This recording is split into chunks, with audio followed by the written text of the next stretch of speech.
சிறிது சிறிதாக நலிந்து கொண்டிருக்கும் விவசாயத் துறையில் இன்றளவும் தொய்வு ஏற்படாமல் குறைந்த முதலீட்டில் அதிகமான லாபத்தை ஈட்டித் தந்து வருடம் முழுவதும் தொடர்ச்சியான விளைச்சலையும் வருமானத்தையும் தந்து பல விவசாய மற்றும் நெசவு தொழிலாளர்கள் விற்பனை நிலையங்களை வாழ வைத்துக் கொண்டிருப்பதோடு மட்டுமல்லாமல் காண்போரை சுண்டி இழுக்கும் ஓர் உற்பத்தி பொருள்தான் பட்டுக்கூடு மற்றும் துணி வகைகள்.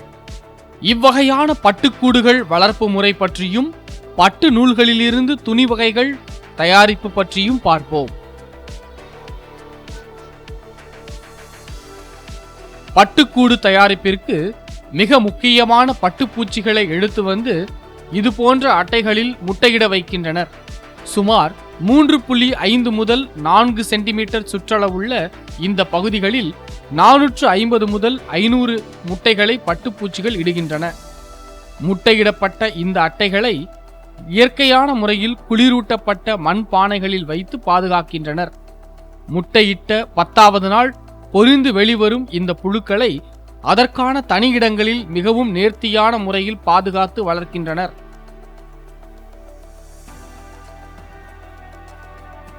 இந்த பட்டுப்புழுக்கள் வளர்ப்பிற்கு மிக முக்கியமான தேவையான மல்பேரி செடிகளை புழு வளர்ப்பு இடத்திற்கு அருகிலேயே பயிரிட்டு வளர்க்கின்றனர். இந்த மல்பேரி இலைகளின் வளர்ப்பு முறை சரியானபடி இருந்தால் நல்ல ஊட்டச்சத்து உள்ள ஆகாரமாக புழுக்களுக்கு கிடைக்கிறது. இந்த இலைகளை வருடத்திற்கு 10 முதல் 15 டன் மாட்டுச்சாணத்தை அடி உரமாக இட்டு வளர்க்கின்றனர். தொழு உரமும் இயற்கை உரமும் இதற்கு மிகச்சிறந்த உரங்களாகும்.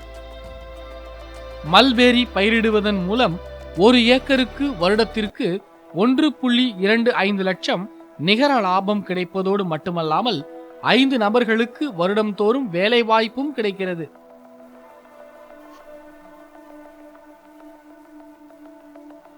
முட்டையிலிருந்து வெளிவரும் இந்த புழுக்களுக்கென தனியான ஓரிடத்தை ஒதுக்கி பல அடுக்குகள் கொண்ட படல் அமைத்து அதில் மல்பேரி இலைகளை சிறிய துண்டுகளாக நறுக்கி போட்டு விடுகின்றனர்.